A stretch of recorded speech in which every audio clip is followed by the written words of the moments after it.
Part 1. Martha Dane paused, looking up at the purple-tinged copper sky.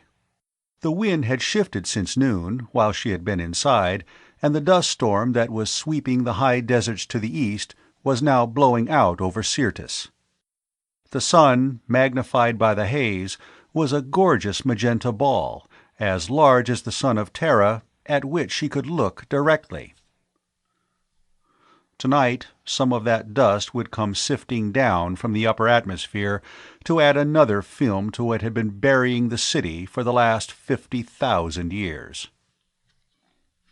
The red loess lay over everything, covering the streets and the open spaces of park and plaza, hiding the small houses that had been crushed and pressed flat under it, and the rubble that had come down from the tall buildings when the roofs had caved in and walls had toppled outward.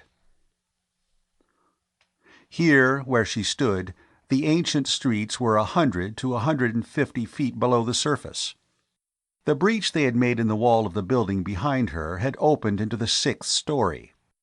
She could look down on the cluster of prefabricated huts and sheds, on the brush-grown flat that had been the waterfront, when this place had been a seaport on the ocean that was now Syrtis Depression.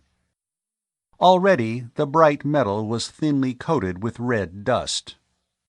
She thought again of what clearing this city would mean, in terms of time and labor, of people and supplies and equipment brought across 50 million miles of space. They'd have to use machinery. There was no other way it could be done. Bulldozers and power shovels and drag lines. They were fast, but they were rough and indiscriminate. She remembered the digs around Harappa and Mohenjo-Daro in the Indus Valley, and the careful, patient native laborers, the painstaking foremen, the pickmen and spademen, the long files of basketmen carrying away the earth. Slow and primitive as the civilization whose ruins they were uncovering, yes, but she could count on the fingers of one hand the times one of her pickmen had damaged a valuable object in the ground. If it hadn't been for the underpaid and uncomplaining native laborer, archaeology would still be back where Winckelmann had found it. But on Mars there was no native labor. The last Martian had died 500 centuries ago. Something started banging like a machine gun, 400 or 500 yards to her left. A solenoid jackhammer. Tony Lattimer must have decided which building he wanted to break into next. She became conscious, then, of the awkward weight of her equipment, and began redistributing it, shifting the straps of her oxy-tank pack, slinging the camera from one shoulder and the board and drafting tools from the other, gathering the notebooks and sketchbooks under her left arm. She started walking down the road, over hillocks of buried rubble, around snags of wall jutting up out of the loess, past buildings still standing, some of them already breached and explored, and across the brush-grown flat to the huts. There were 10 people in the main office of Hut 1 when she entered. As soon as she had disposed of her oxygen equipment, she lit a cigarette, her first since noon, then looked from one to another of them. Old Selim von Almhorst, the Turco-German, and one of her 2 fellow archaeologists, sitting at the end of a long table against the farther wall, smoking his big curved pipe and going through a loose-leaf notebook. The girl ordnance officer, Sachiko Koremitsu, between 2 drop lights at the other end of the table, her head bent over her work. Colonel Hubert Penrose, the Space Force CO, and Captain Field, the intelligence officer, listening to the report of one of the Airdyne pilots, returned from his afternoon survey flight.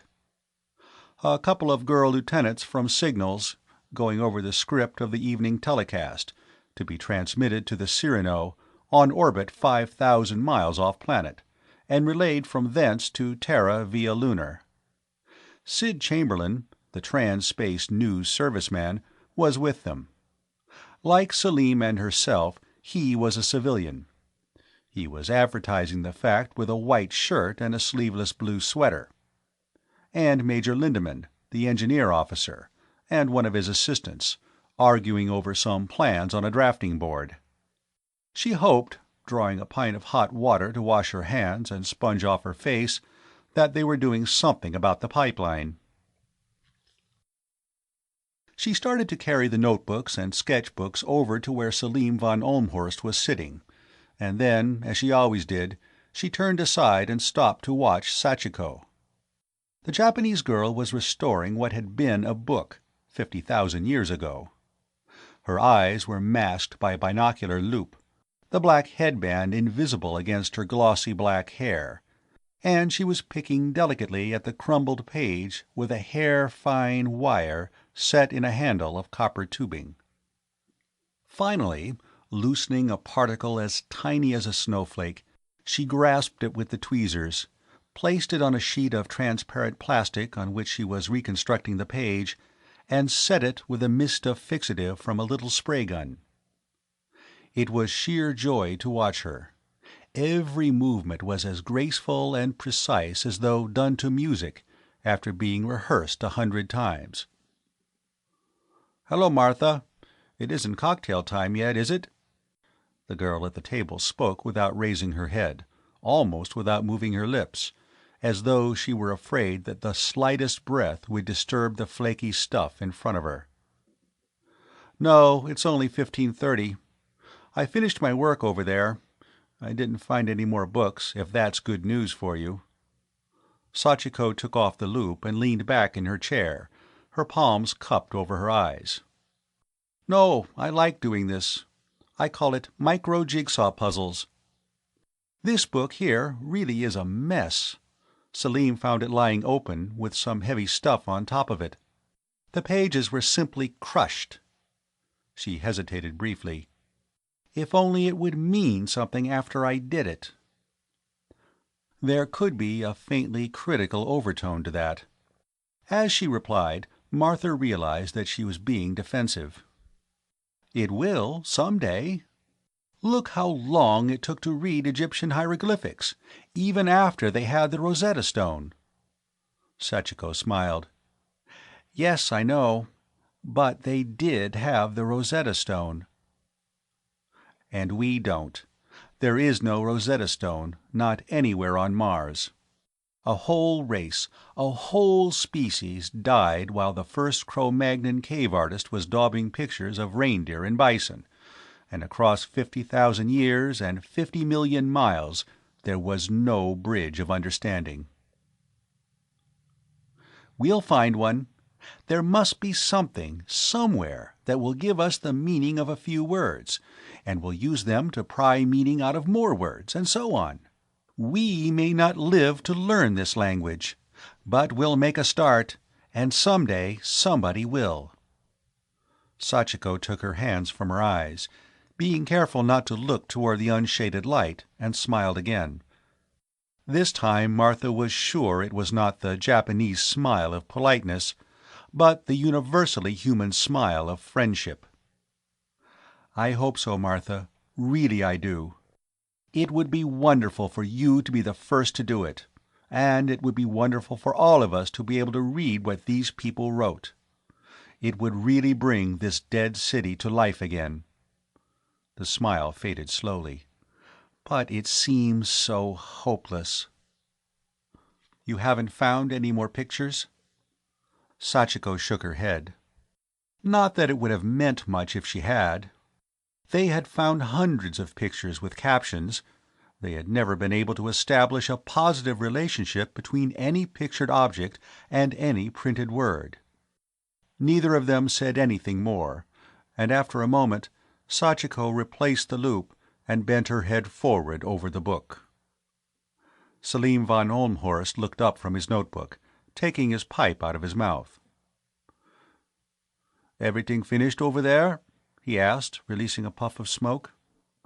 "Such as it was." She laid the notebooks and sketches on the table.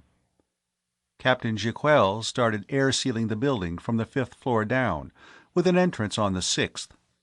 He'll start putting in oxygen generators as soon as that's done. I have everything cleared up where he'll be working." Colonel Penrose looked up quickly, as though making a mental note to attend to something later. Then he returned his attention to the pilot, who was pointing out something on a map. Von Olmhorst nodded. "There wasn't much to it at that," he agreed.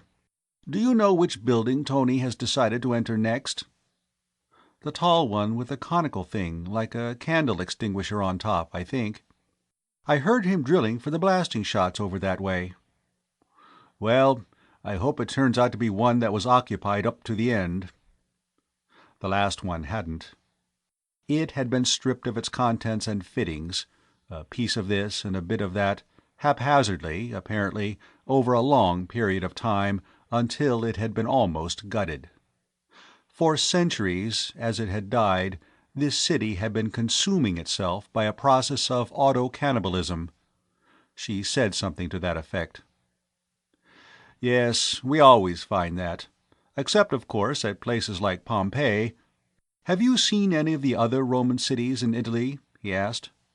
"Minturnae, for instance.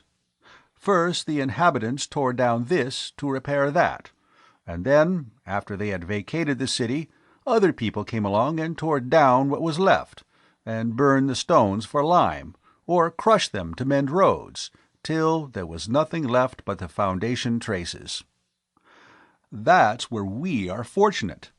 This is one of the places where the Martian race perished, and there were no barbarians to come later and destroy what they had left." He puffed slowly at his pipe. "Some of these days, Martha, we are going to break into one of these buildings and find that it was one in which the last of these people died. Then we will learn the story of the end of this civilization. And if we learn to read their language, we'll learn the whole story, not just the obituary." She hesitated, not putting the thought into words. "We'll find that sometime, Selim," she said, then looked at her watch. "I'm going to get some more work done on my lists before dinner."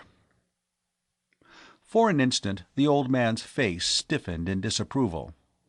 He started to say something, thought better of it, and put his pipe back into his mouth. The brief wrinkling around his mouth and the twitch of his white mustache had been enough, however. She knew what he was thinking. She was wasting time and effort, he believed. Time and effort belonging not to herself, but to the expedition. He could be right, too, she realized. But he had to be wrong. There had to be a way to do it. She turned from him silently and went to her own packing-case seat at the middle of the table. Photographs and photostats of restored pages of books and transcripts of inscriptions were piled in front of her, and the notebooks in which she was compiling her lists. She sat down, lighting a fresh cigarette, and reached over to a stack of unexamined material, taking off the top sheet. It was a photostat of what looked like the title page and contents of some sort of a periodical. She remembered it. She had found it herself 2 days before in a closet in the basement of the building she had just finished examining. She sat for a moment looking at it. It was readable, in the sense that she had set up a purely arbitrary but consistently pronounceable system of phonetic values for the letters. The long vertical symbols were vowels. There were only 10 of them, not too many, allowing separate characters for long and short sounds. There were 20 of the short horizontal letters, which meant that sounds like NG or CH or SH were single letters. The odds were millions to 1 against her system being anything like the original sound of the language. But she had listed several thousand Martian words, and she could pronounce all of them. And that was as far as it went. She could pronounce between 3,000 and 4,000 Martian words, and she couldn't assign a meaning to one of them. Selim von Olmhorst believed that she never would. So did Tony Lattimer, and he was a great less reticent about saying so. So, she was sure, did Sachiko Koremitsu. There were times, now and then, when she began to be afraid that they were right. The letters on the page in front of her began squirming and dancing, slender vowels with fat little consonants. They did that now every night in her dreams. And there were other dreams, in which she read them as easily as English. Waking, she would try desperately and vainly to remember. She blinked and looked away from the photostated page. When she looked back, the letters were behaving themselves again. There were 3 words at the top of the page, over and underlined, which seemed to be the Martian method of capitalization. Mastharnarvard Tadavas Sornhulva. She pronounced them mentally, leafing through her notebooks to see if she had encountered them before and in what contexts. All 3 were listed. In addition, Masthar was a fairly common word, and so was Norvad, and so was Nor, but Vad was a suffix, and nothing but a suffix. Davas was a word, too, and Ta was a common prefix. Sorn and Hulva were both common words. This language, she had long ago decided, must be something like German. When the Martians had needed a new word, they had just pasted a couple of existing words together. It would probably turn out to be a grammatical horror. But they had published magazines, and one of them had been called Mastharnavard Tadavas Sornhulva. She wondered if it had been something like the Quarterly Archaeological Review, or something more on the order of Sexy Stories. A smaller line, under the title, was plainly the issue number and date. Enough things had been found, numbered in series, to enable her to identify the numerals, and determine that a decimal system of numeration had been used. This was the 1,754th issue, for Doma, 14837. Then Doma must be the name of one of the Martian months. The word had turned up several times before. She found herself puffing furiously on her cigarette as she leafed through notebooks and piles of already examined material. Sachiko was speaking to somebody, and a chair scraped at the end of the table. She raised her head to see a big man with red hair and a red face, in Space Force green, with the single star of a major on his shoulder, sitting down. Ivan Fitzgerald, the medic. He was lifting weights from a book similar to the one the girl ordnance officer was restoring. "Haven't had time lately," he was saying in reply to Sachiko's question. "The Finchley girl's still down with whatever it is she has, and it's something I haven't been able to diagnose yet. And I've been checking on bacteria cultures, and in what spare time I have, I've been dissecting specimens for Bill Chandler.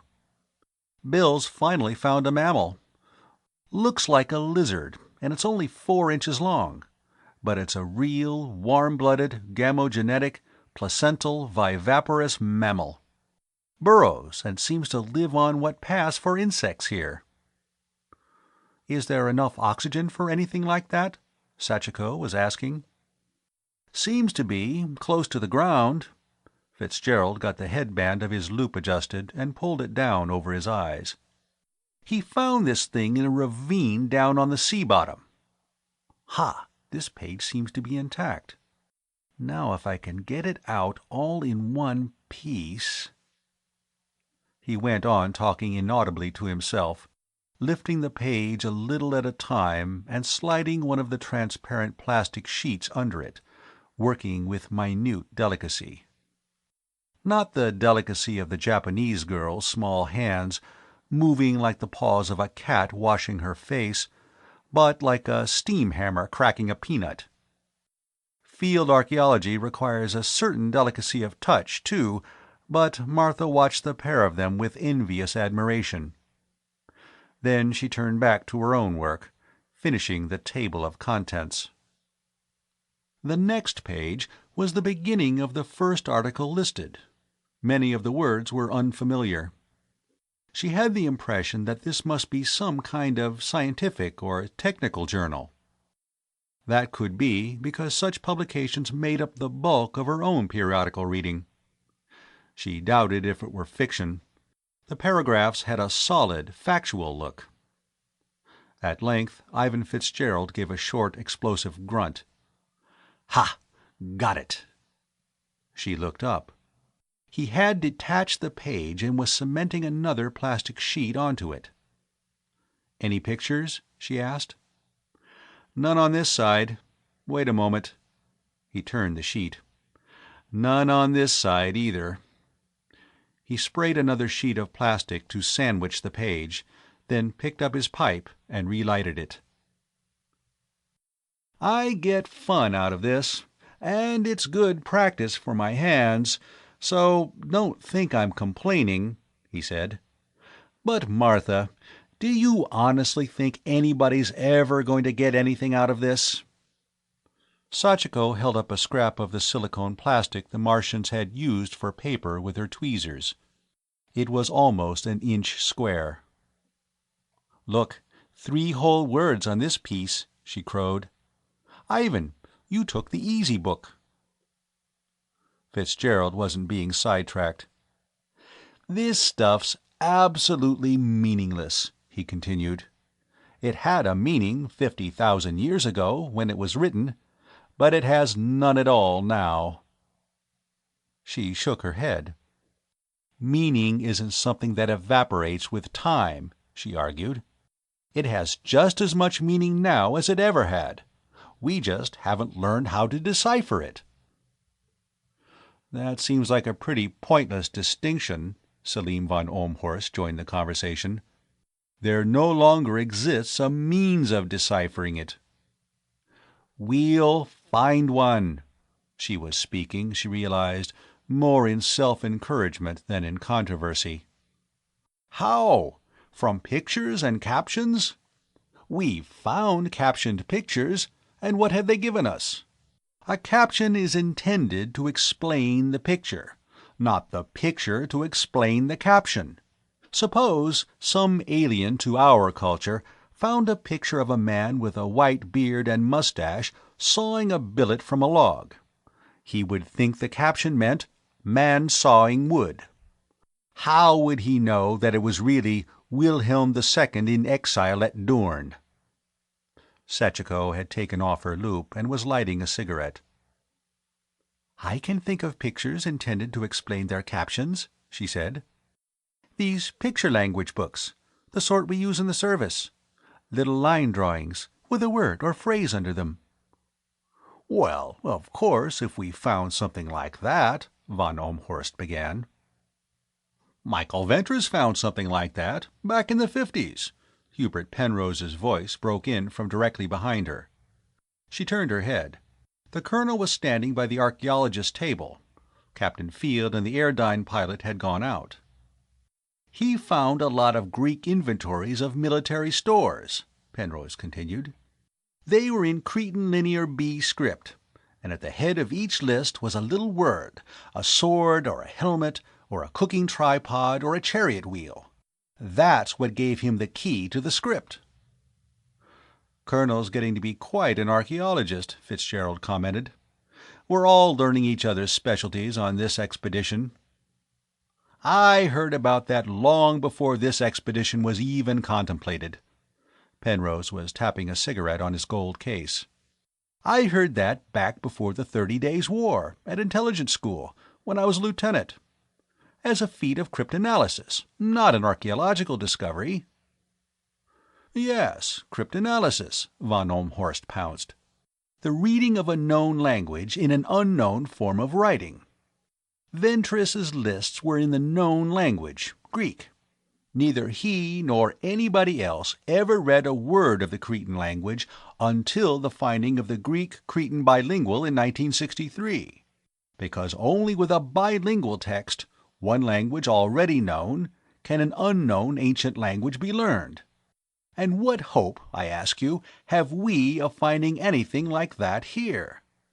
Martha, you've been working on these Martian texts ever since we landed here, for the last 6 months. Tell me, have you found a single word to which you can positively assign a meaning?" "Yes, I think I have one."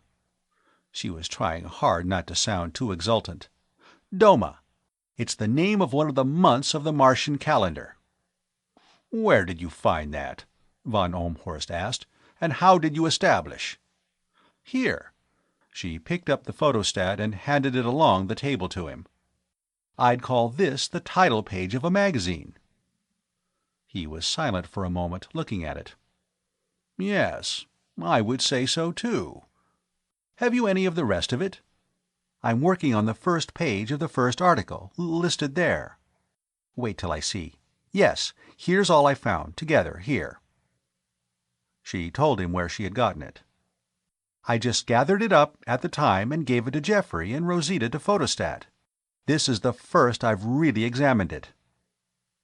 The old man got to his feet, brushing tobacco ashes from the front of his jacket, and came to where she was sitting, laying the title page on the table and leafing quickly through the stack of photostats. "Yes, and here is the second article on page 8, and here's the next one." He finished the pile of photostats. "A couple of pages missing at the end of the last article. This is remarkable. Surprising that a thing like a magazine would have survived so long." "Well, this silicone stuff the Martians used for paper is pretty durable," Hubert Penrose said. "There doesn't seem to have been any water or any other fluid in it originally, so it wouldn't dry out with time." "Oh, it's not remarkable that the material would have survived. We found a good many books and papers in excellent condition. But only a really vital culture, an organized culture, will publish magazines, and this civilization had been dying for hundreds of years before the end. It might have been 1,000 years before the time they died out completely that such activities as publishing ended." "Well, look where I found it. In a closet in a cellar. Tossed in there and forgotten, and then ignored when they were stripping the building. Things like that happen." Penrose had picked up the title page and was looking at it. "I don't think there's any doubt about this being a magazine at all." He looked again at the title, his lips moving silently. "Mas Tharnarvad Tadava Sornhulva. Wonder what it means. But you're right about the date. Doma seems to be the name of a month. Yes, you have a word, Dr. Dane." Sid Chamberlain, seeing that something unusual was going on, had come over from the table at which he was working. After examining the title page and some of the inside pages, he began whispering into the stenophone he had taken from his belt. "Don't try to blow this up to anything big, Sid," she cautioned. "All we have is the name of a month, and Lord only knows how long it'll be till we even find out which month it was." "Well, it's a start, isn't it?" Penrose argued. "Grotefend only had the word for king when he started reading Persian cuneiform." "But I don't have the word for month, just the name of a month. Everybody knew the names of the Persian kings long before Grotefend." "That's not the story," Chamberlain said. "What the public back on Terra will be interested in is finding out that the Martians published magazines, just like we do. Something familiar. Make the Martians seem more real, more human." 3 men had come in and were removing their masks and helmets and oxytanks and peeling out of their quilted coveralls. 2 were Space Force lieutenants. The third was a youngish civilian with close-cropped blonde hair in a checked woolen shirt. Tony Lattimer and his helpers. "Don't tell me Martha finally got something out of that stuff?" he asked, approaching the table. He might have been commenting on the antics of the village half-wit from his tone. "Yes, the name of one of the Martian months," Hubert Penrose went on to explain, showing the photostat. Tony Lattimer looked at it. Tony Lattimer took it, glanced at it, and dropped it on the table. "Sounds plausible, of course, but just an assumption. That word may not be the name of a month at all. Could mean published, or authorized, or copyrighted, or anything like that. Fact is, I don't think it's any more than a wild guess that that thing's anything like a periodical." He dismissed the subject and returned to Penrose. "I picked out the next building to enter, that tall one with the conical thing on top. It ought to be in pretty good shape inside, The conical top wouldn't allow dust to accumulate, and from the outside nothing seems to be caved in or crushed. Ground level's higher than the other one, about the 7th floor. I found a good place and drilled for the shots. Tomorrow I'll blast a hole in it, and if you can spare some people to help, we can start exploring it right away." "Yes, of course, Dr. Lattimer. I can spare about a dozen, and I suppose you can find a few civilian volunteers," Penrose told him. "What will you need in the way of equipment?" "Oh, about 6 demolition packets. They can all be shot together. And the usual thing in the way of lights and breaking and digging tools, and climbing equipment in case we run into broken or doubtful stairways. We'll divide into 2 parties. Nothing ought to be entered for the first time without a qualified archaeologist along. 3 parties, if Martha can tear herself away from this catalogue of systematized incomprehensibilities she's making long enough to do some real work." She felt her chest tighten and her face become stiff. She was pressing her lips together to lock in a furious retort when Hubert Penrose answered for her. "Dr. Dane's been doing as much work and as important work as you have," he said brusquely. "More important work, I'd be inclined to say." Von Olmhorst was visibly distressed. He glanced once towards Sid Chamberlain, then looking hastily away from him. Afraid of a story of dissension among archaeologists getting out. "Working on a system of pronunciation by which the Martian language could be transliterated was a most important contribution," he said. "And Martha did that almost unassisted." "Unassisted by Dr. Lattimer, anyway," Penrose added. "Captain Field and Lieutenant Koremitso did some work, and I helped out a little, but 9/10 of it she did herself." "Purely arbitrary," Lattimer disdained. "Why, we don't even know that the Martians could make the same kind of vocal sounds we do." "Oh, yes we do," Ivan Fitzgerald contradicted, safe on his own ground. "I haven't seen any actual Martian skulls. These people seem to have been very tidy about disposing of their dead. But from statues and busts and pictures I've seen, I'd say that their vocal organs are identical with our own." "Well, grant that. And grant that it's going to be impressive to rattle off the names of Martian notables whose statues we find, and that if we're ever able to attribute any place names, they'll sound a lot better than this horse doctor's Latin the old astronomer splashed all over the map of Mars," Lattimer said.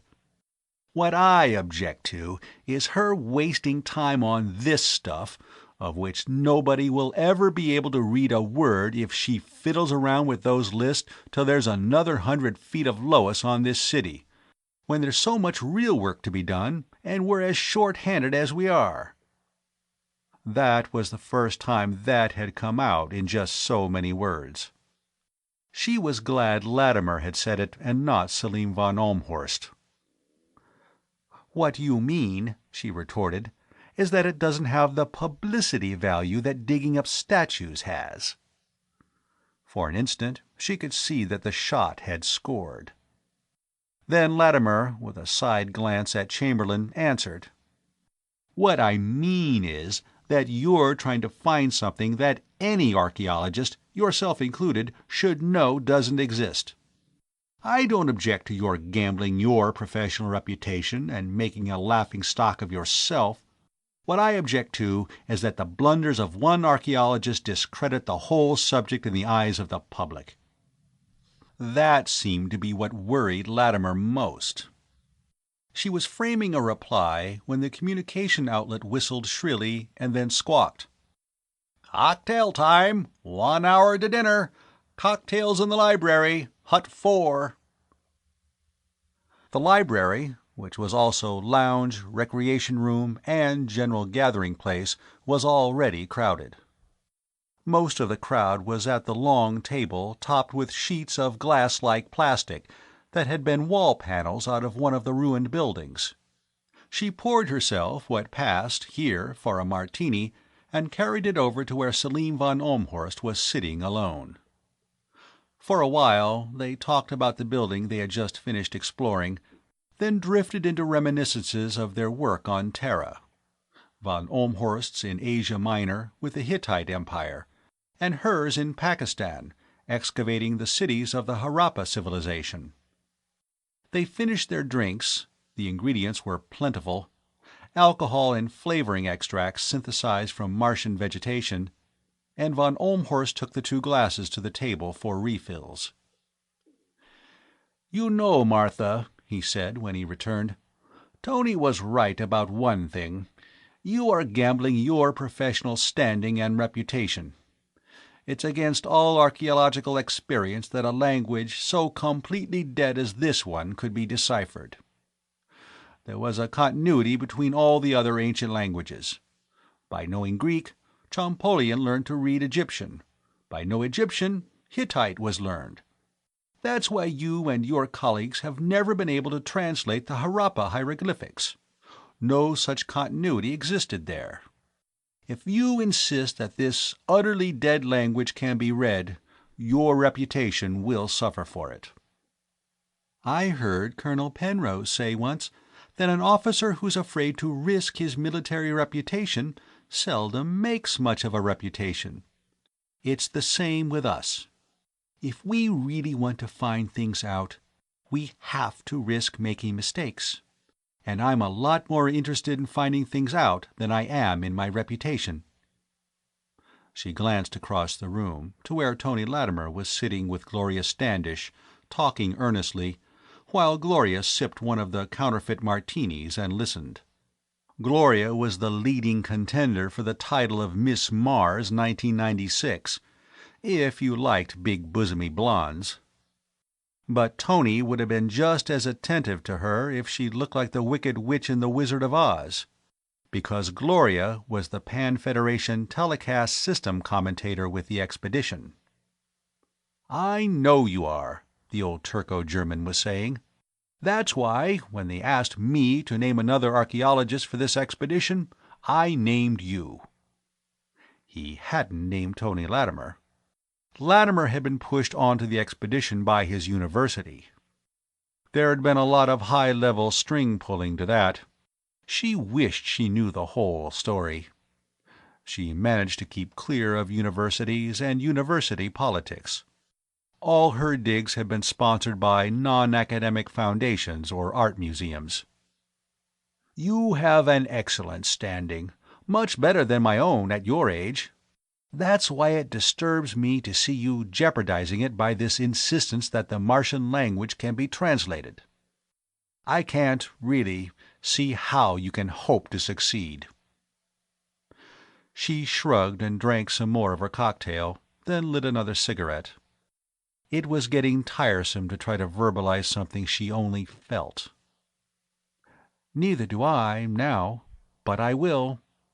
Maybe I'll find something like the picture book Sachiko was talking about. A child's primer, maybe. Surely they had things like that. And if I don't, I'll find something else. We've only been here 6 months. I can wait the rest of my life if I have to, but I'll do it sometime." "I can't wait so long," von Ohlmhorst said. "The rest of my life will only be a few years, and when the Schiaparelli orbits in, I'll be going back to Terra on the Cyrano." "I wish you wouldn't. This is a whole new world of archaeology, literally." "Yes." He finished the cocktail and looked at his pipe as though wondering whether to relight it so soon after dinner, then put it in his pocket. "A whole new world. But I've grown old, and it isn't for me. I've spent my life studying the Hittites. I can speak the Hittite language, though maybe King Muwatallis wouldn't be able to understand my modern Turkish accent. But the things I'd have to learn here, chemistry, physics, engineering, how to run analytic tests on steel girders and beryllious silver alloys and plastics and silicones.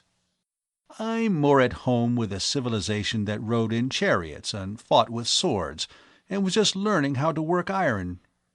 Mars is for young people. This expedition is a cadre of leadership. Not only the Space Force people, who'll be the commanders of the main expedition, but us scientists too. And I'm just an old cavalry general who can't learn to command tanks and aircraft. You'll have time to learn about Mars. I won't." His reputation as the Dean of Hittitologists was solid and secure, too, she added mentally. Then she felt ashamed of the thought. He wasn't to be classed with Tony Lattimer. "All I came for was to get the work started," he was continuing.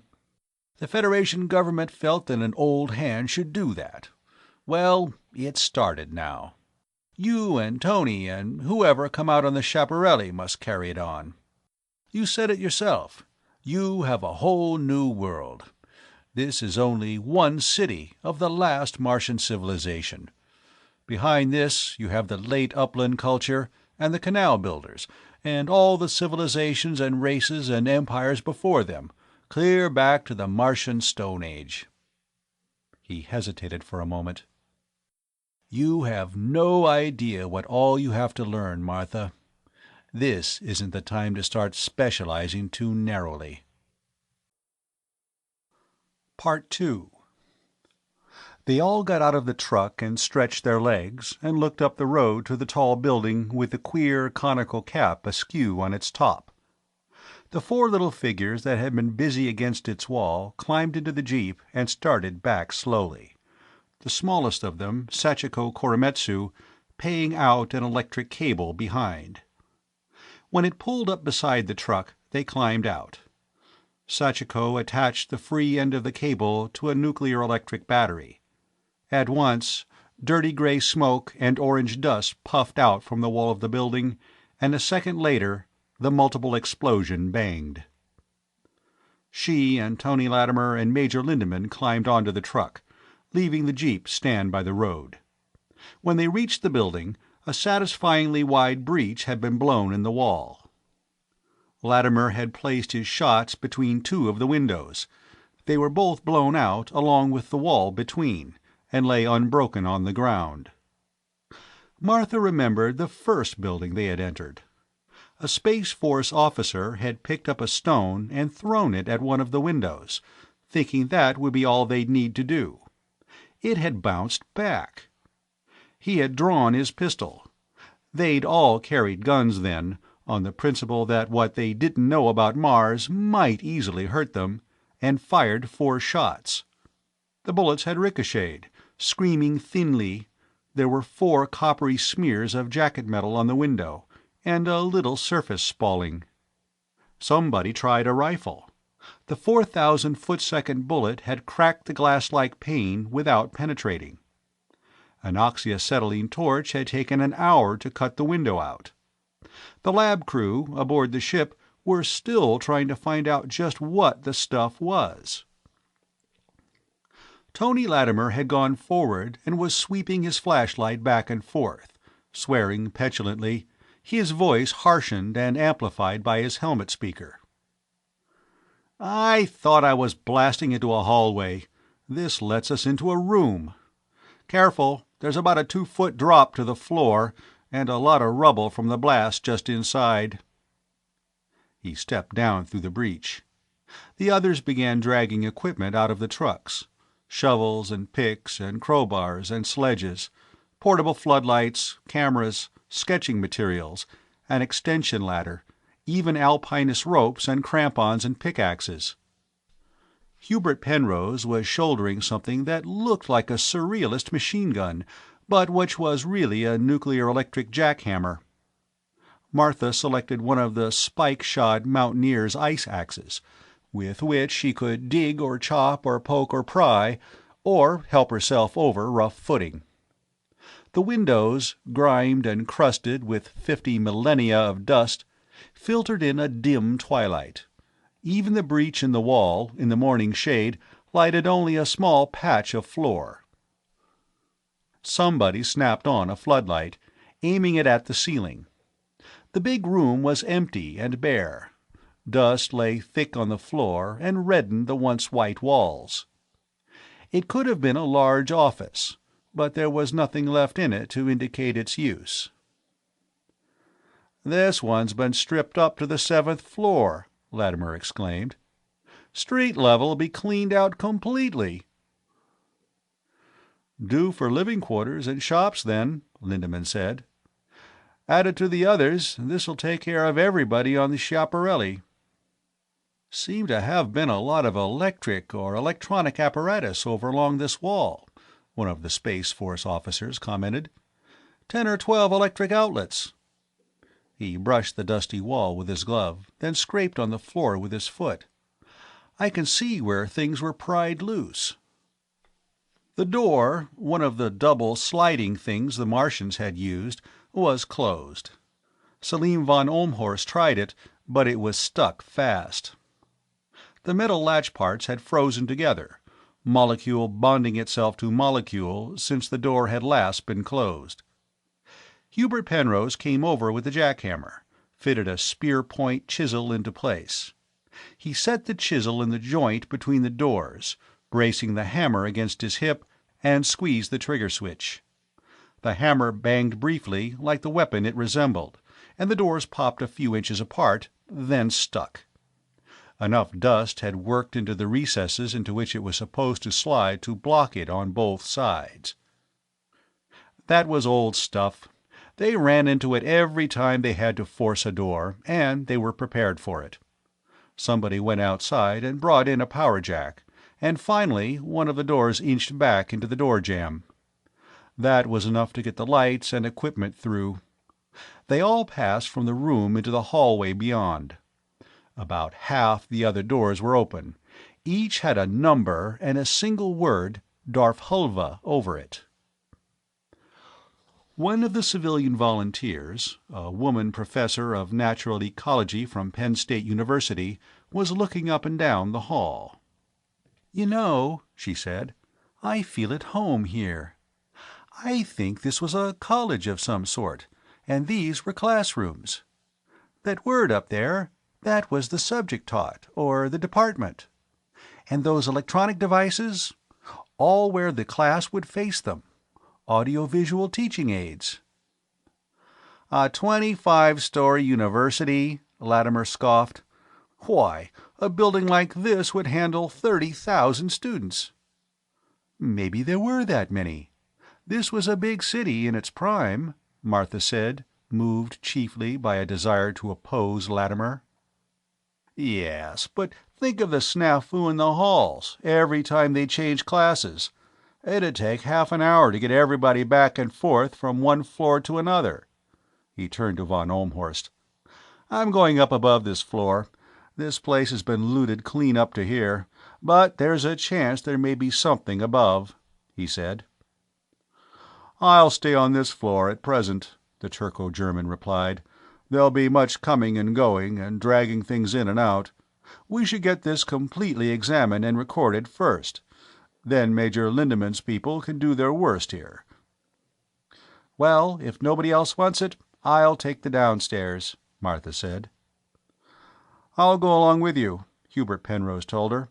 "If the lower floors have no archaeological value, we'll turn them into living quarters. I like this building. It'll give everybody room to keep out from under everybody else's feet." He looked down the hall. "We ought to find escalators at the middle." The hallway, too, was thick underfoot with dust. Most of the open rooms were empty, but a few contained furniture, including small seat desks. The original proponent of the university theory pointed these out as just what might be found in classrooms. There were escalators, up and down, on either side of the hall, and more on the intersecting passage to the right. "That's how they handle the students between classes," Martha commented. "And I'll bet there are more ahead, there." They came to a stop where the hallway ended at a great square central hall. There were elevators there, on 2 of the sides, and 4 escalators, still usable as stairways. But it was the walls and the paintings on them that brought them up short and staring. They were clouded with dirt. She was trying to imagine what they must have looked like originally, and at the same time estimating the labor that would be involved in cleaning them.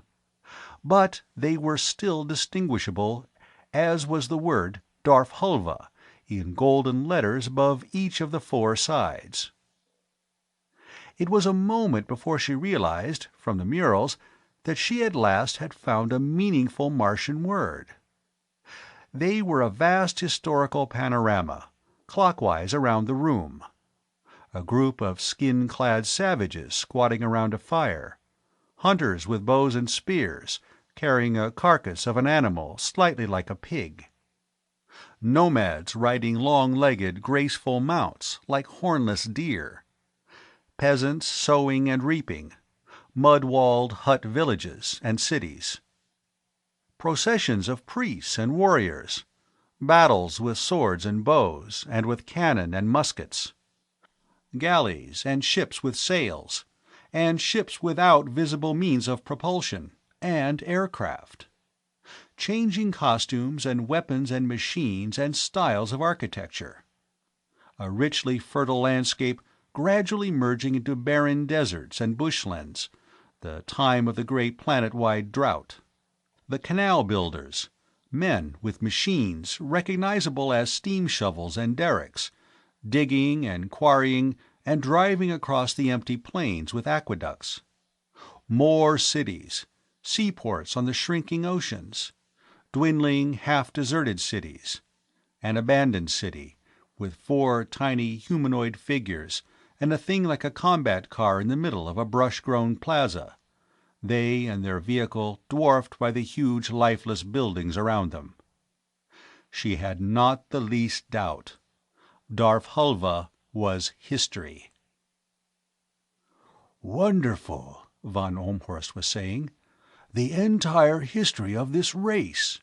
Why, if the painter depicted appropriate costumes and weapons and machines for each period, and got the architecture right, we can break the history of this planet into eras and periods and civilizations." "You can assume they're authentic. The faculty of this university would insist on authenticity in the Darfhulva history department," she said. "Yes, Darfhulva, history. And your magazine was a journal of Sornhulva," Penrose exclaimed. "You have a word, Martha." It took her an instant to realize that he had called her by her first name, and not Dr. Dane. She wasn't sure if that weren't a bigger triumph than learning a word of the Martian language. Or a more auspicious start. "Alone, I suppose that hulva means something like science or knowledge or study. Combined, it would be equivalent to our ology. And Darf would mean something like past or old times or human events or chronicles." "That gives you 3 words, Martha," Sachiko jubilated. "You did it." "Let's don't go too fast," Lattimer said, for once not derisively. "I'll admit that Darfhulva is the Martian word for history, as a subject of study. I'll admit that hulva is the general word, and Darf modifies it, and tells us which subject is meant. But as for assigning specific meanings, we can't do that because we don't know just how the Martians thought, scientifically or otherwise." He stopped short, startled by the blue-white light that blazed as Sid Chamberlain's Kliegettes went on. When the whirring of the camera stopped, it was Chamberlain who was speaking. "This is the biggest thing yet. The whole history of Mars, Stone Age to the end, all on 4 walls. I'm taking this with the fast shutter, but we'll telecast it in slow motion, from the beginning to the end. Tony, I want you to do the voice for it. Running commentary, interpretation of each scene as it's shown. Would you do that?" Would he do that, Martha thought. If he had a tail, he'd be wagging it at the very thought. "Well, there ought to be more murals on the other floors," she said. "Who wants to come downstairs with us?" Sachiko did immediately. Ivan Fitzgerald volunteered. Sid decided to go upstairs with Tony Lattimer, and Gloria Standish decided to go upstairs too.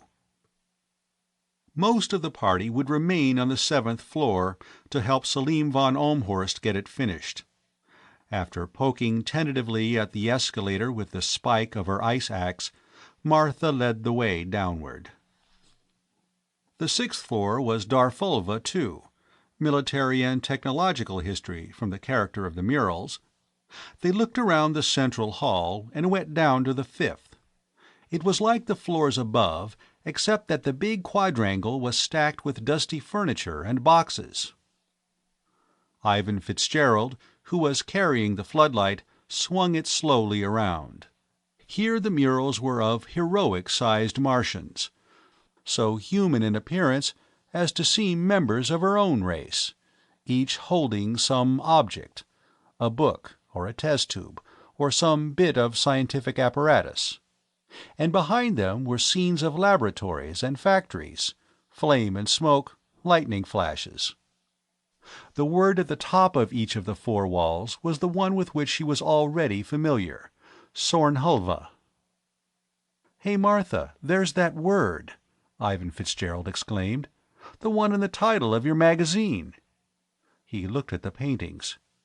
"Chemistry or physics?" "Both," Hubert Penrose considered. "I don't think the Martians made any sharp distinction between them. See, the old fellow with the scraggly whiskers must be the inventor of the spectroscope. He has one in his hands. And he has a rainbow behind him. And the woman in the blue smock, beside him, worked in organic chemistry. See the diagrams of long-chain molecules behind her? What word would convey the idea of chemistry and physics taken as one subject?" "Sornhulva," Sachiko suggested. "If hulva's something like science, sorn must mean matter, or substance, or physical object. You were right all along, Martha. A civilization like this would certainly leave something like this. That would be self-explanatory." "This'll wipe a little more of that superior grin off Tony Lattimer's face," Fitzgerald was saying as they went down the motionless escalator to the floor below. "Tony wants to be a big shot. When you want to be a big shot, you can't bear the possibility of anybody else being a bigger big shot, and whoever makes a start on reading this language will be the biggest big shot archaeology ever saw." That was true. She hadn't thought of it in that way before, and now she tried not to think about it. She didn't want to be a big shot. She wanted to be able to read the Martian language and find things out about the Martians. 2 escalators down, they came out on a mezzanine around a wide central hall on the street level. The floor 40 feet below them and the ceiling 30 feet above. Their lights picked out object after object below. A huge group of sculptured figures in the middle. Some kind of a motor vehicle jacked up on trestles for repairs. Things that looked like machine guns and autocannon. Long tables, tops littered with a dust-covered miscellany. Machinery, boxes and crates and containers. They made their way down and walked among the clutter, missing 100 things for every one they saw, until they found an escalator to the basement.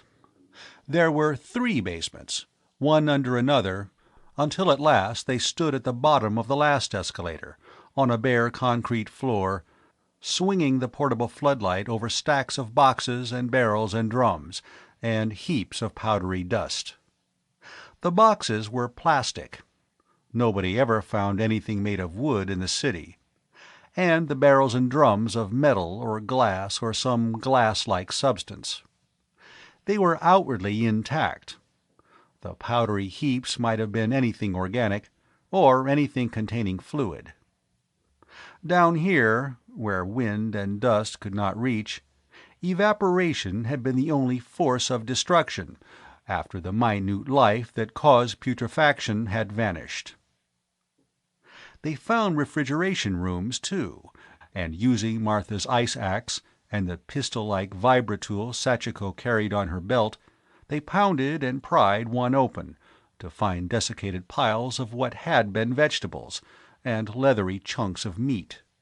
Samples of that stuff, rocketed up to the ship, would give a reliable estimate, by radiocarbon dating, of how long ago this building had been occupied. The refrigeration unit, radically different from anything their own culture had produced, had been electrically powered. Sachiko and Penrose, poking into it, found the switches still on. The machine had only ceased to function when the power source, whatever that had been, had failed. The middle basement had also been used, at least toward the end, for storage. It was cut in half by a partition pierced by but one door. They took half an hour to force this, and were on the point of sending above for heavy equipment when it yielded enough for them to squeeze through. Fitzgerald, in the lead with the light, stopped short, looked around, and then gave a groan that came through his helmet speaker like a foghorn. "Oh, no. No." "What's the matter, Ivan?" Sachiko, entering behind him, asked anxiously. He stepped aside. "Look at it, Sachi. Are we going to have to do all that?" Martha crowded through behind her friend and looked around, then stood motionless, dizzy with excitement. Books. Case on case of books. Half an acre of cases, 15 feet to the ceiling. Fitzgerald and Penrose, who had pushed in behind her, were talking in rapid excitement. She only heard the sound of their voices, not their words. This must be the main stacks of the university library, the entire literature of the vanished race of Mars. In the center, down an aisle between the cases, she could see the hollow square of the librarian's desk, and stairs, and a dumbwaiter to the floor above. She realized that she was walking forward, with the others towards this. Sachiko was saying, "I'm the lightest. Let me go first." She must be talking about the spidery metal stairs. "I'd say they were safe," Penrose answered. "The trouble we've had with doors around here shows that the metal hasn't deteriorated." In the end, the Japanese girl led the way, more cat-like than ever in her caution.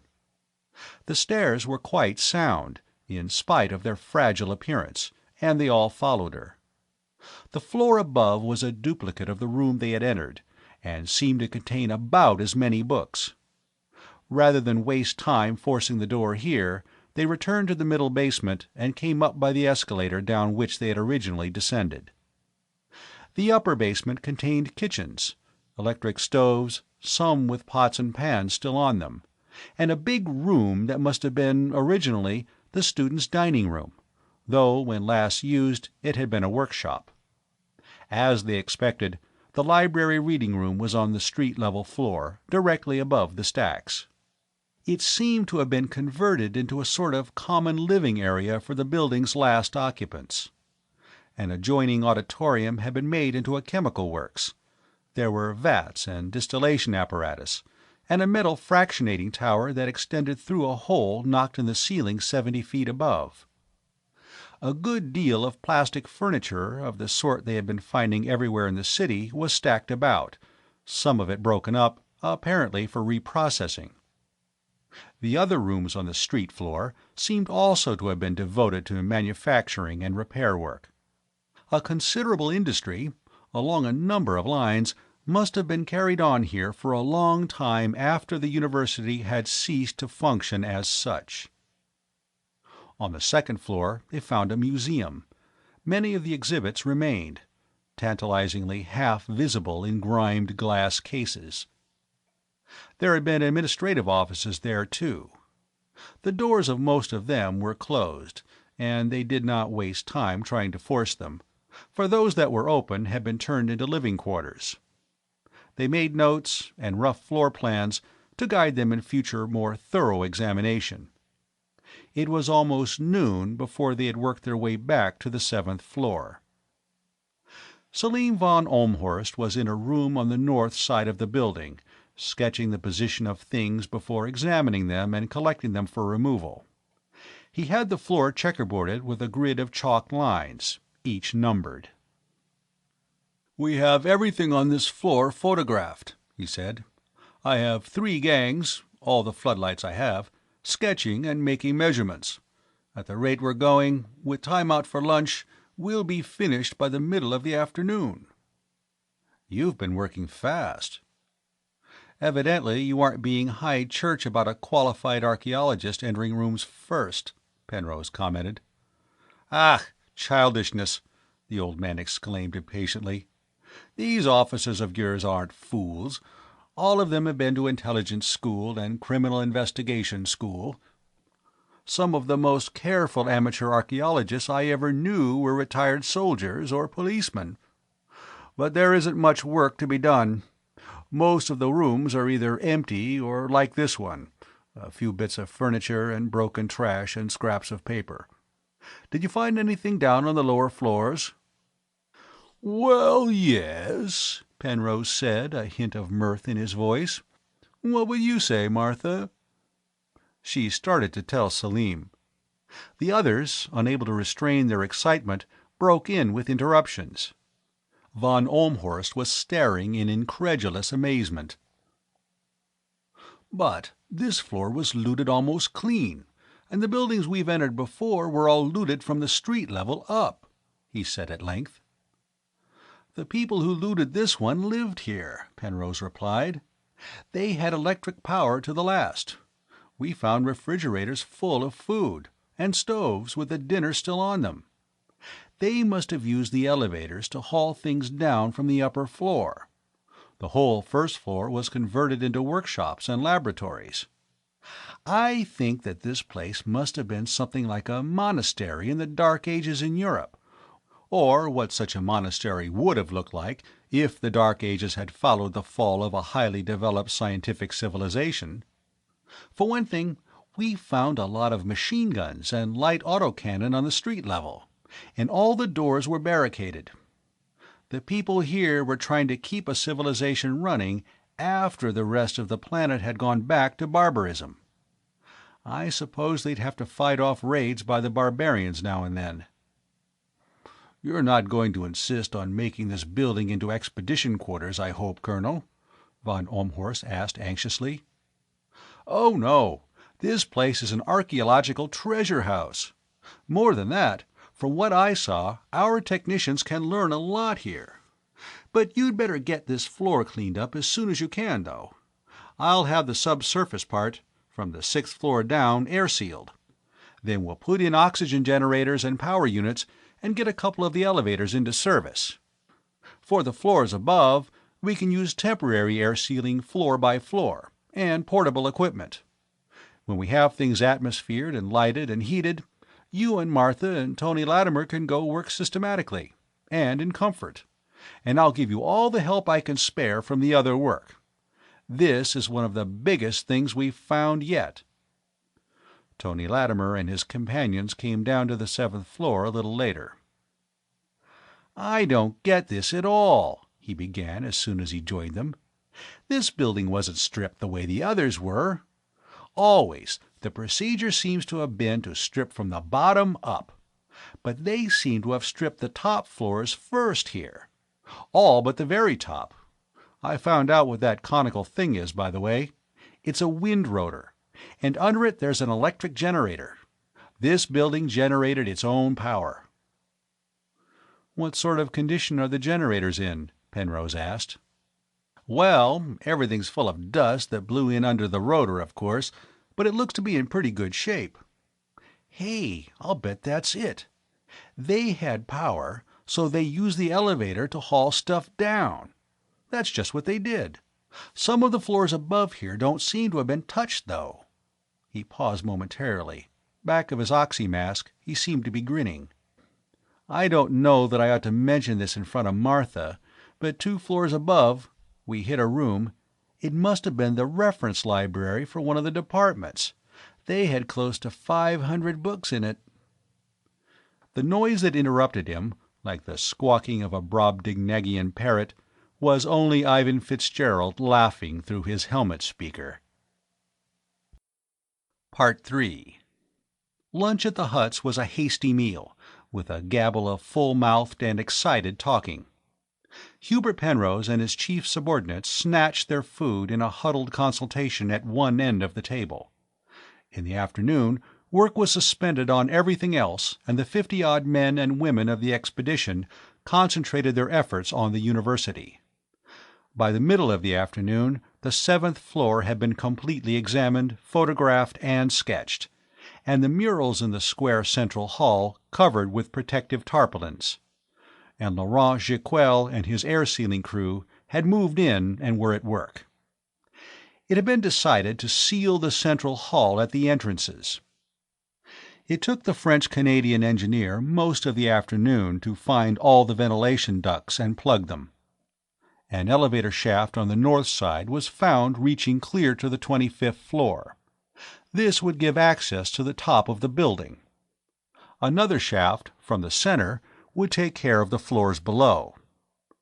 Nobody seemed willing to trust the ancient elevators themselves. It was the next evening before a couple of cars and the necessary machinery could be fabricated in the machine shops aboard the ship and sent down by landing rocket. By that time, the air sealing was finished, the nuclear electric energy converters were in place, and the oxygen generators set up. Martha was in the lower basement, an hour or so before lunch the day after, when a couple of Space Force officers came out of the elevator, bringing extra lights with them. She was still using oxygen equipment. It was a moment before she realized that the newcomers had no masks, and that one of them was smoking. She took off her own helmet speaker, throat mic and mask, and unslung her tank pack, breathing cautiously. The air was chilly and musty acrid with the odor of antiquity, the first Martian odor she had smelled. But when she lit a cigarette, the lighter flamed clear and steady, and the tobacco caught and burned evenly. The archeologists, many of the other civilian scientists, a few of the Space Force officers, and the two news correspondents, Sid Chamberlain and Gloria Standish, moved in that evening, setting up cots in vacant rooms. They installed electric stoves and a refrigerator in the old library reading room, and put in a bar and lunch counter. For a few days, the place was full of noise and activity. Then, gradually, the Space Force people and all but a few of the civilians returned to their own work. There was still the business of air-sealing the more habitable of the buildings already explored, and fitting them up in readiness for the arrival, in a year and a half, of the 500 members of the main expedition. There was work to be done enlarging the landing field for the ship's rocket craft and building new chemical fuel tanks. There was the work of getting the city's ancient reservoirs cleared of silt before the next spring thaw brought more water down the underground aqueducts, everybody called canals in mistranslation of Schiaparelli's Italian word, though this was proving considerably easier than anticipated. The ancient canal builders must have anticipated a time when their descendants would no longer be capable of maintenance work, and had prepared against it. By the day after the university had been made completely habitable, the actual work there was being done by Selim, Tony Lattimer, and herself, with half a dozen Space Force officers, mostly girls, and 4 or 5 civilians helping. They worked up from the bottom, dividing the floor surfaces into numbered squares, measuring and listing and sketching and photographing. They packaged samples of organic matter and sent them up to the ship for carbon-14 dating and analysis. They opened cans and jars and bottles, and found that everything fluid in them had evaporated through the porosity of glass and metal and plastic, if there were no other way. Wherever they looked, they found evidence of activity suddenly suspended and never resumed. A vise with a bar of metal in it, half cut through with the hacksaw beside it. Pots and pans with hardened remains of food in them. A leathery cut of meat on a table, with the knife ready at hand. Toilet articles on washstands. Unmade beds, the bedding ready to crumble at a touch, but still retaining the impress of the sleeper's body. Papers and writing materials on desks, as though the writer had gotten up, meaning to return and finish in a 50,000-year-ago moment. It worried her. Irrationally, she began to feel that the Martians had never left this place, that they were still around her, watching disapprovingly every time she picked up something they had laid down. They haunted her dreams now, instead of their enigmatic writing. At first, everybody who had moved into the university had taken a separate room, happy to escape the crowding and lack of privacy of the huts. After a few nights, she was glad when Gloria Standish moved in with her, and accepted the newswoman's excuse that she felt lonely without somebody to talk to before falling asleep. Sachiko Koremitsu joined them the next evening, and before going to bed, the girl officer cleaned and oiled her pistol, remarking that she was afraid some rust may have gotten into it. The others felt it too. Selim von Olmhorst developed the habit of turning quickly and looking behind him, as though trying to surprise somebody or something that was stalking him. Tony Lattimer, having a drink at the bar that had been improvised from the librarian's desk in the reading room, set down his glass and swore. "You know what this place is? It's an archaeological Marie Celeste," he declared. "It was occupied right up to the end. We've all seen the shifts these people use to keep a civilization going here. But what was the end?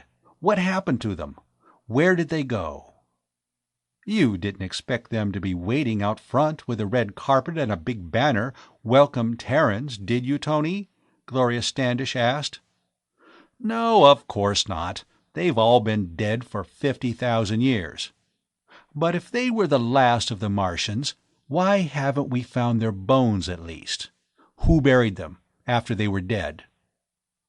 He looked at the glass, a bubble-thin goblet, found, with hundreds of others like it, in a closet above, as though debating with himself whether to have another drink. Then he voted in the affirmative and reached for the cocktail pitcher. "And every door on the old ground level is either barred or barricaded from the inside. How did they get out? And why did they leave?" The next day, at lunch, Sachiko Koremitsu had the answer to the second question. 4 or 5 electrical engineers had come down by rocket from the ship, and she had been spending the morning with them, in oxymasks, at the top of the building. "Tony, I thought you said those generators were in good shape," she began, catching sight of Lattimer. "They aren't. They are in the most unholy mess I ever saw. What happened up there was that the supports of the wind rotor gave way, and the weight snapped the main shaft, and smashed everything under it." "Well, after 50,000 years you can expect something like that," Lattimer retorted. "When an archeologist says something's in good shape, he doesn't necessarily mean it'll start as soon as you shove a switch in." "You didn't notice that it happened when the power was on, did you?" one of the engineers asked, nettled at Lattimer's tone. "Well, it was. Everything's burned out or shorted or fused together. I saw one bus bar 8 inches across melted clean in two. It's a pity we didn't find things in good shape, even archaeologically speaking. I saw a lot of interesting things in advance of what we're using now. But it'll take a couple of years to get everything sorted out and figure out what it looked like originally." "Did it look as though anybody made any attempt to fix it?" Martha asked. Sachiko shook her head. "They must have taken one look at it and given up. I don't believe there would have been any possible way to repair anything." "Well, that explains why they left. They needed electricity for lighting and heating, and all their industrial equipment was electrical. They had a good life here with power. Without it, this place wouldn't have been habitable."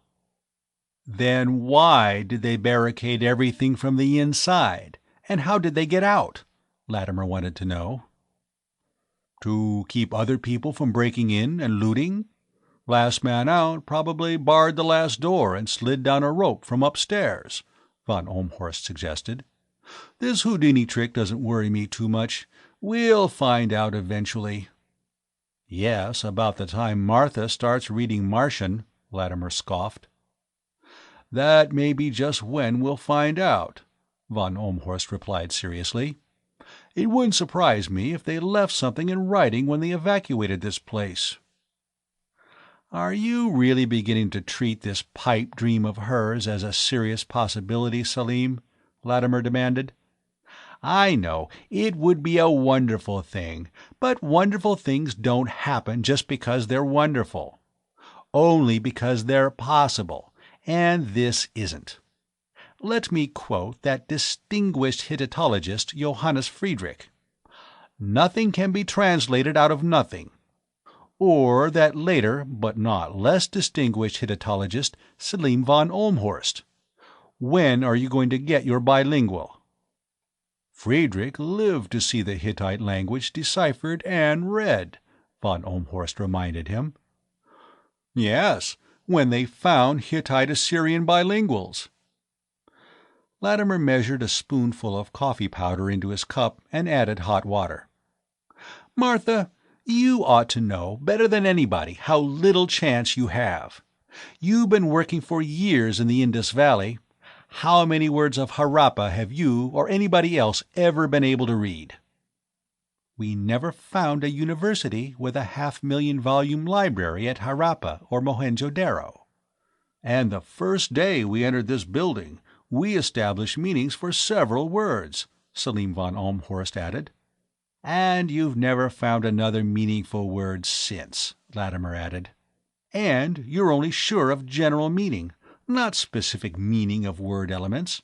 And you have a dozen different interpretations for each word."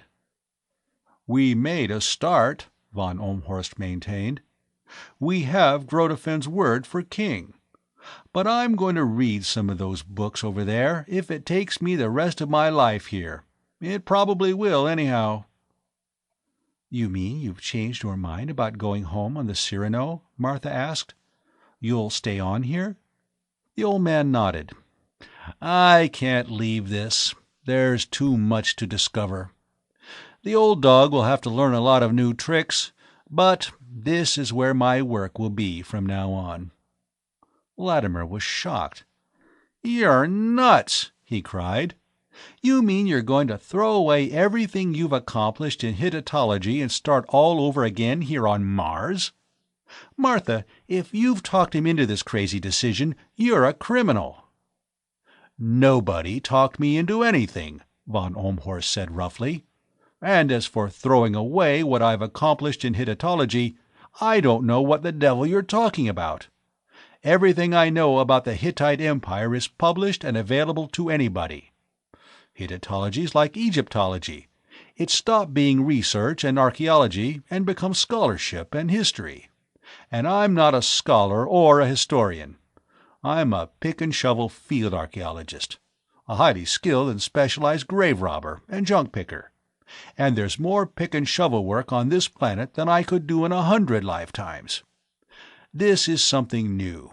I was a fool to think I could turn my back on it and go back to scribbling footnotes about Hittite kings. You could have anything you wanted in Hittitology. There are a dozen universities that'd sooner have you than a winning football team.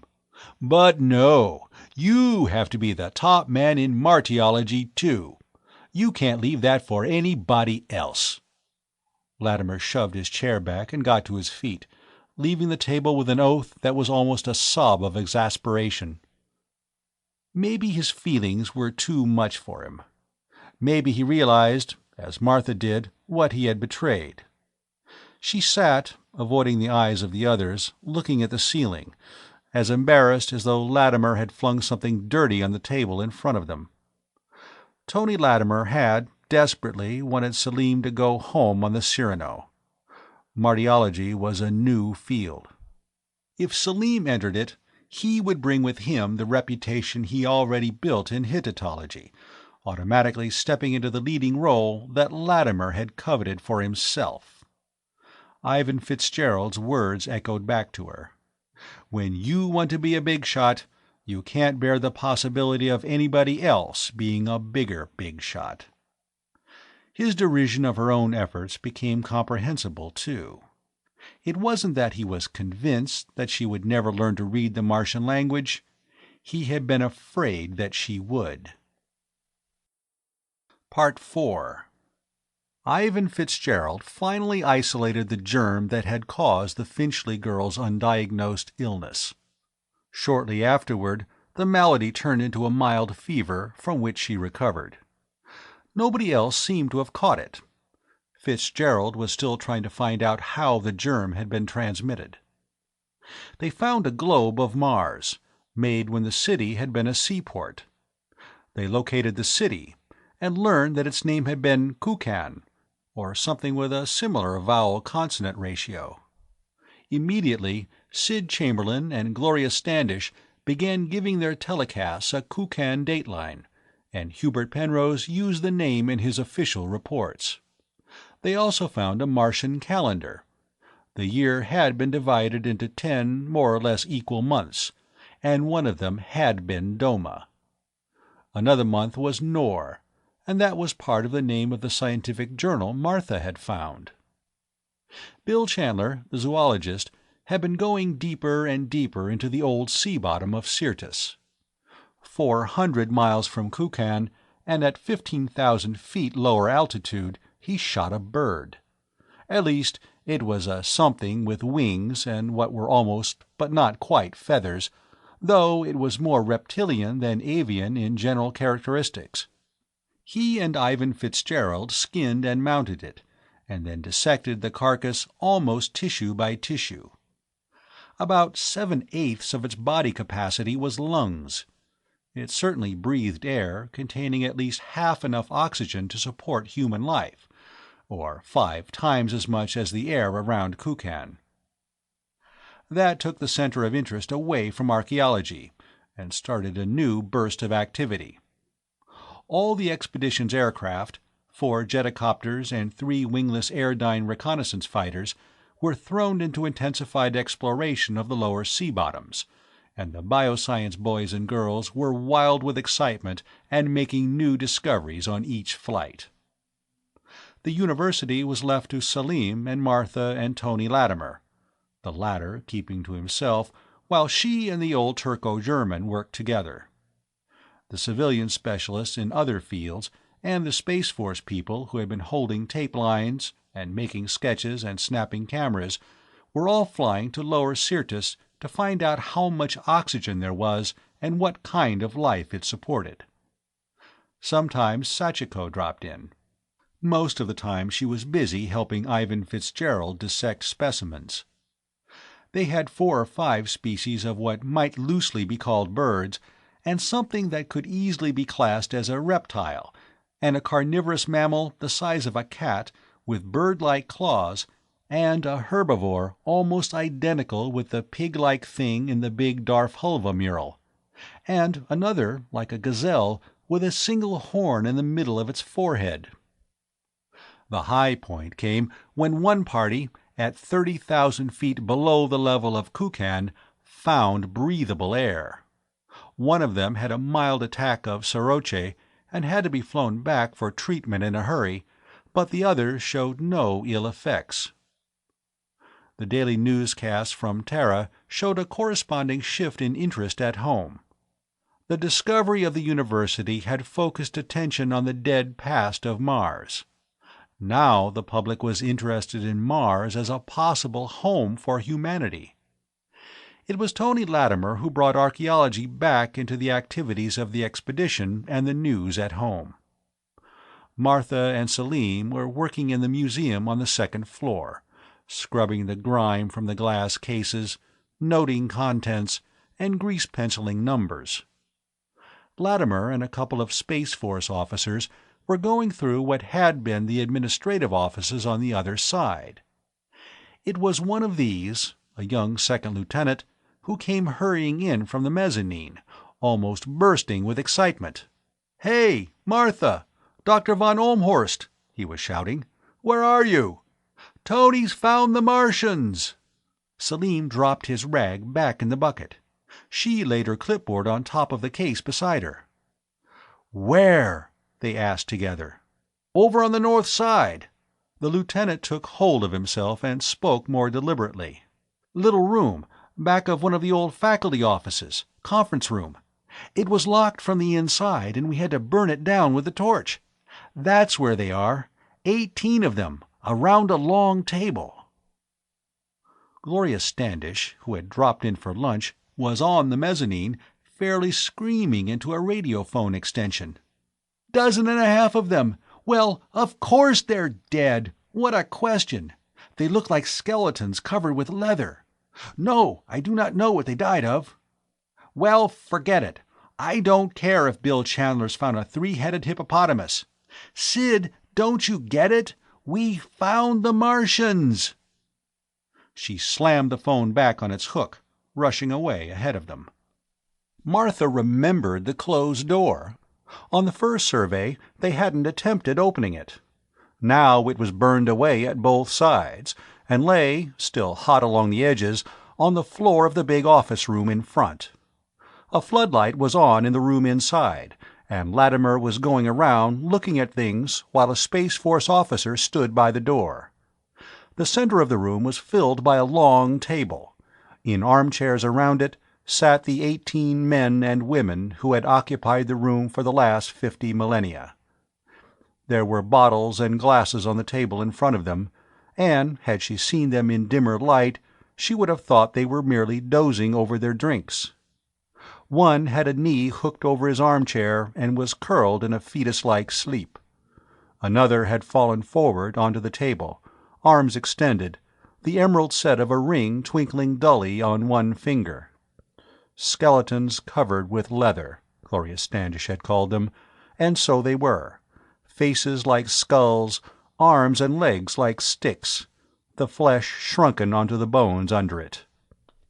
"Isn't this something?" Lattimer was exulting. "Mass suicide, that's what it was. Notice what's in the corners?" Braziers, made of perforated 2-gallon-odd metal cans, the white walls smudged with smoke above them. Von Olmhorst had noticed them at once, and was poking into one of them with his flashlight. "Yes, charcoal. I noticed a quantity of it around a couple of hand forges in the shop on the first floor. That's why you had so much trouble breaking in. They'd sealed the room on the inside." He straightened and went around the room, until he found a ventilator and peered into it.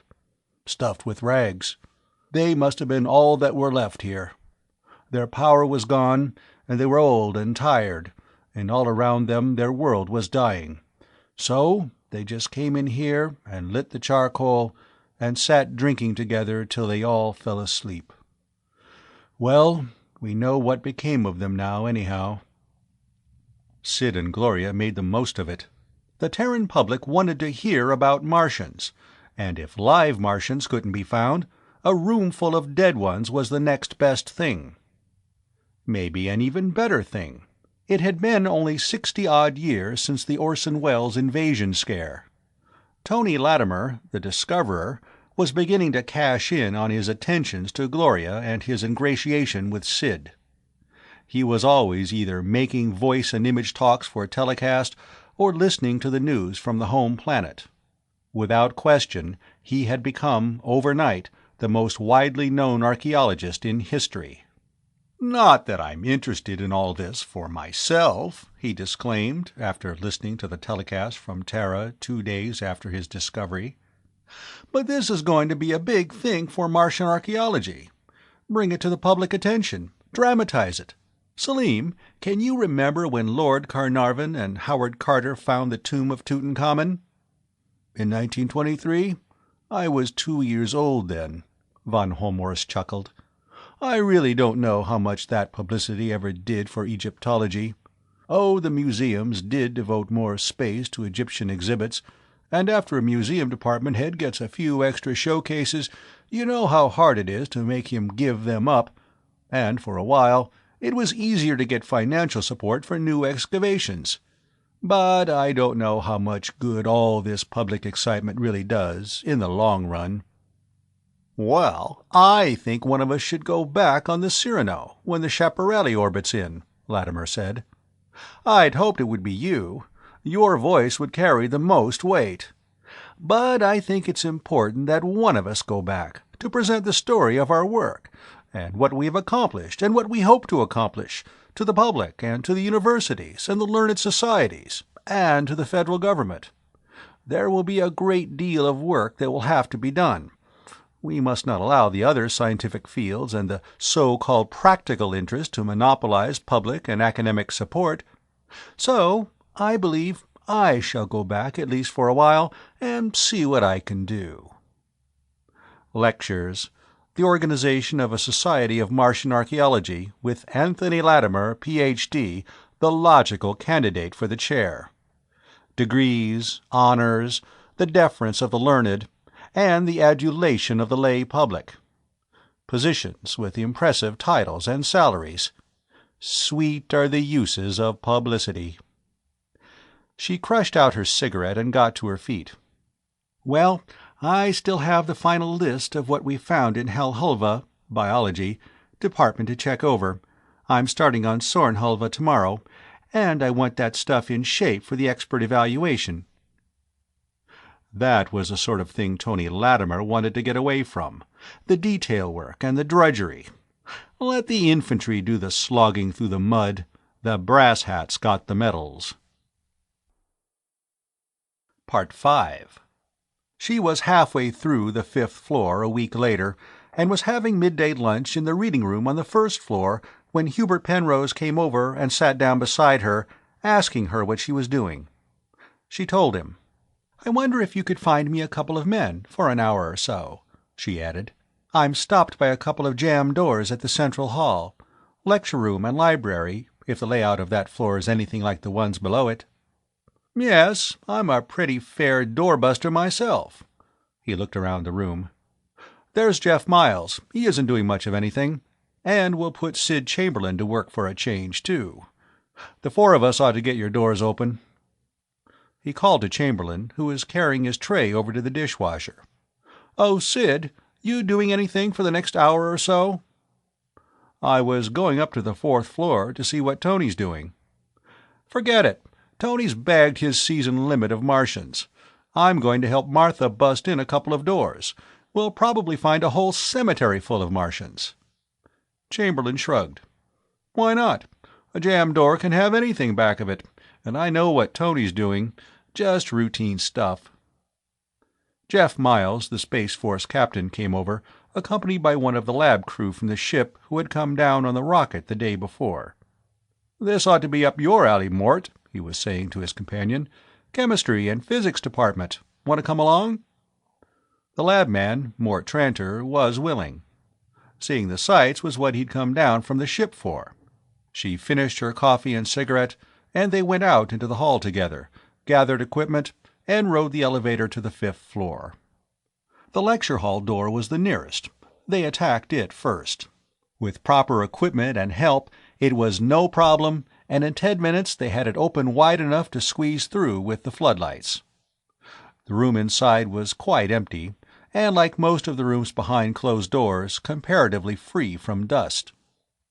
The students, it appeared, had sat with their backs to the door, facing a low platform, but their seats and the lecturer's table and equipment had been removed. The 2 side walls bore inscriptions. On the right, a pattern of concentric circles, which she recognized as a diagram of atomic structure, and on the left, a complicated table of numbers and words in 2 columns. Tranter was pointing at the diagram on the right. "They got as far as the Bohr atom, anyhow," he said. "Well, not quite. They knew about electron shells, but they had the nucleus pictured as a solid mass. No indication of proton and neutron structure. I'll bet when you come to translate their scientific books, you'll find that they taught that the atom was the ultimate and indivisible particle. That explains why you people never found any evidence that the Martians used nuclear energy." "That's a uranium atom," Captain Miles mentioned. "It is?" Sid Chamberlain asked excitedly. "Then they did know about atomic energy. Just because we haven't found any pictures of A-bomb mushrooms doesn't mean—" She turned to look at the other wall.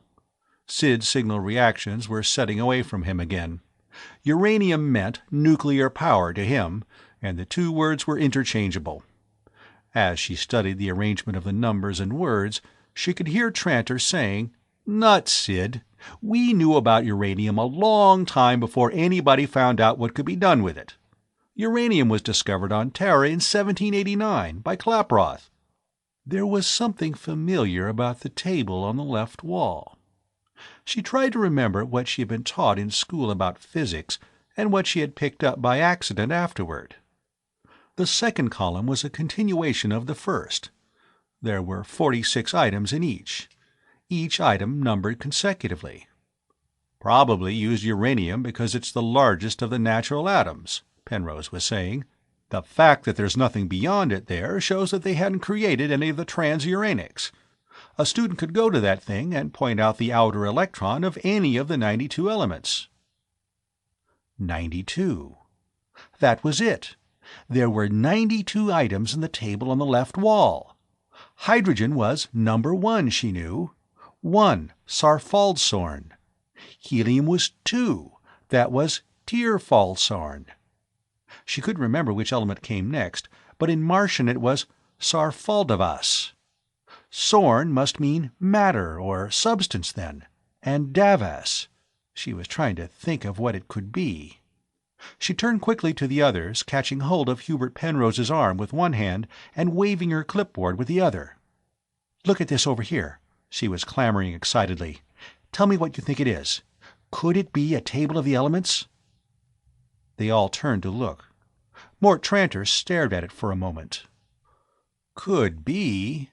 If I only knew what those squiggles meant." That was right. He'd spent his time aboard the ship. "If you could read the numbers, would that help?" she asked, beginning to set down the Arabic digits and their Martian equivalents. "It's decimal system, the same as we use." "Sure. If that's a table of elements, all I'd need would be the numbers. Thanks," he added, as she tore off the sheet and gave it to him. Penrose knew the numbers and was ahead of him. 92 items numbered consecutively. The first number would be the atomic number, then a single word, the name of the element, then the atomic weight. She began reading off the names of the elements. "I know hydrogen and helium. What's Tyrfaldavas, the third one?" "Lithium," Tranter said. "The atomic weights aren't run out past the decimal point. Hydrogen's 1 plus, if that double-hook dingus is a plus sign. Helium's 4 plus. That's right. And lithium's given as 7. That isn't right. It's 6.904. Or is that thing a Martian minus sign? Of course. Look. A plus sign is a hook, to hang things together. A minus sign is a knife, to cut something off from something. See, the little loop is the handle and the long pointed loop is the blade. Stylized, of course, but that's what it is. And the fourth element, Kiradavas, what's that?" "Beryllium. Atomic weight given as 9 and a hook. Actually, it's 9.02. Sid Chamberlain had been disgruntled because he couldn't get a story about the Martians having developed atomic energy. It took him a few minutes to understand the newest development, but finally it dawned on him. "Hey, you're reading that!" he cried. "You're reading Martian!" "That's right," Penrose told him. "Just reading it right off. I don't get the 2 items after the atomic weight, though. They look like the months of the Martian calendar. What ought they to be, Mort?" Tranter hesitated. "Well, the next information after the atomic weight ought to be the period and group numbers. But those are words. What would be the numbers for the first one, hydrogen?" "Period 1, group 1. 1 electron shell, 1 electron in the outer shell," Tranter told her. "Helium's period 1, too, but it has the outer, only, electron shell full, so it's in the group of inert elements." Trav. Trav's the first month of the year. And helium's Trav. Yenth is the 8th month. The inert elements would be called group 8, yes. And the third element, lithium, is period 2, group 1. That check? It certainly does. Trav. Sam's the 2nd month. What's the first element in period 3? Sodium, number 11. That's right. It's Trav. Why, the names of the months are simply numbers, 1 to 10, spelled out. Doma's the 5th month. That was your first Martian word, Martha, Penrose told her. The word for 5. And if Davas is the word for metal, and Sornhulva is chemistry and/or physics, I'll bet Tadavas Sornhulva is literally translated as of metal, matter knowledge. Metallurgy, in other words. I wonder what Mastharnorvad means. It surprised her that, after so long and with so much happening in the meantime, he could remember that. Something like journal or review or maybe quarterly. "We'll work that out, too," she said confidently. After this, nothing seemed impossible. "Maybe we can find—" and then she stopped short. "You said quarterly. I think it was monthly instead. It was dated for a specific month, the 5th one, and if Nor is 10, Mastharnorvad could be year 10th. And I'll bet we'll find that Masthar is the word for year." She looked at the table on the wall again. "Well, let's get all these words down, with translations for as many as we can." "Let's take a break for a minute," Penrose suggested, getting out his cigarettes. "And then let's do this in comfort. Jeff, suppose you and Sid go across the hall and see what you find in the other room in the way of a desk or something like that, and a few chairs. There'll be a lot of work to do on this." Sid Chamberlain had been squirming as though he were afflicted with ants, trying to contain himself. Now he let go with an excited jabber. "This is really it. The it. Not just the it of the week, like finding the reservoirs or those statues or this building, or even the animals and the dead Martians. Wait till Salim and Tony see this. Wait till Tony sees it. I want to see his face. And when I get this on telecast, all Terra's going to go nuts about it." He turned to Captain Miles. "Jeff, suppose you take a look at that other door while I find somebody to send to tell Salim and Tony. And Gloria, wait till she sees this." "Take it easy, Sid," Martha cautioned. "You'd better let me have a look at your script before you go too far overboard on the telecast. This is just a beginning. It'll take years and years before we're able to read any of those books downstairs." "It'll go faster than you think, Martha," Hubert Penrose told her. "We'll all work on it, and we'll teleprint material to Terra, and people there will work on it.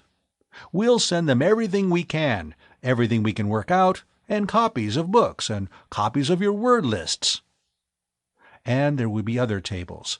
Astronomical tables, tables in physics and mechanics, for instance, in which words and numbers were equivalent. The library stacks below would be full of them. Transliterate them into Roman alphabet spellings and Arabic numerals, and somewhere somebody would spot each numerical significance, as Hubert Penrose and Mort Tranter and she had done with the table of elements. And pick out all the chemistry books in the library. New words would take on meaning from contexts in which the names of the elements appeared. She would have to start studying chemistry and physics herself. Sachiko Karametsu peeped in through the door, then stepped inside. "Is there anything I can do?" she began. "What's happened? Something important?" "Important?" Sid Chamberlain exploded. "Look at this, Sachi. We're reading it. Martha's found out how to read Martian." He grabbed Captain Miles by the arm. "Come on, Jeff, let's go. I want to call the others." He was still babbling as he hurried from the room. Sachi looked at the inscription. "Is it true?" she asked, and then, before Martha could more than begin to explain, flung her arms around her. "Oh, it really is! You were reading it! I'm so happy!" She had to start explaining again when Selim von Olmhorst entered. This time she was able to finish.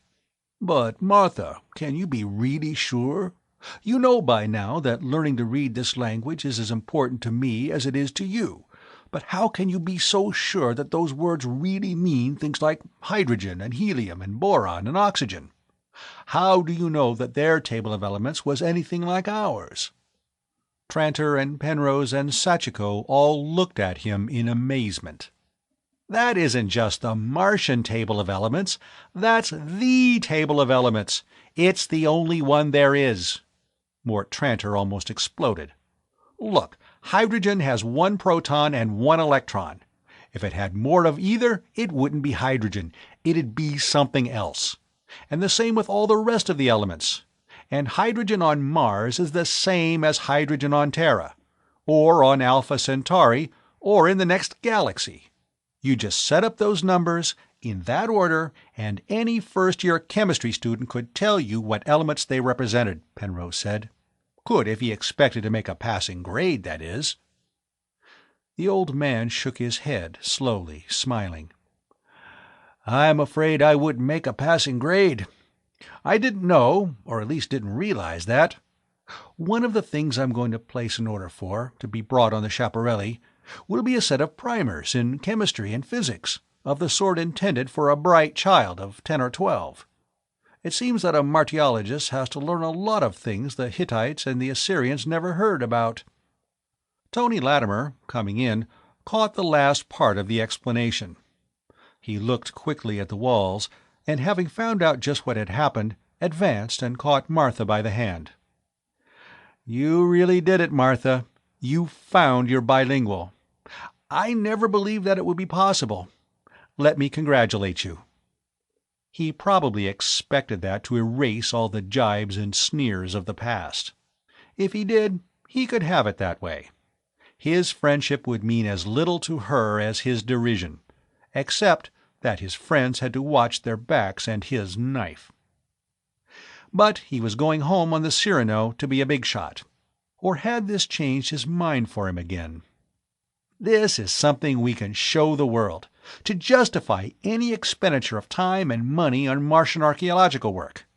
When I get back to Terra, I'll see that you're given full credit for this achievement.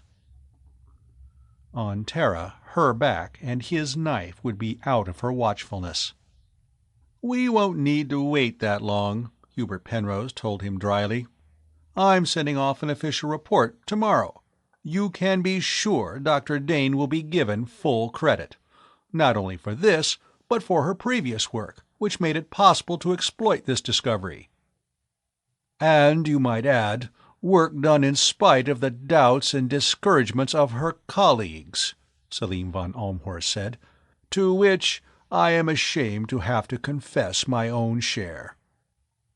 You said we had to find a bilingual, she said. You were right, too. This is better than a bilingual, Martha, Hubert Penrose said. Physical science expresses universal facts. Necessarily, it is a universal language. Heretofore, archaeologists have dealt only with pre-scientific cultures.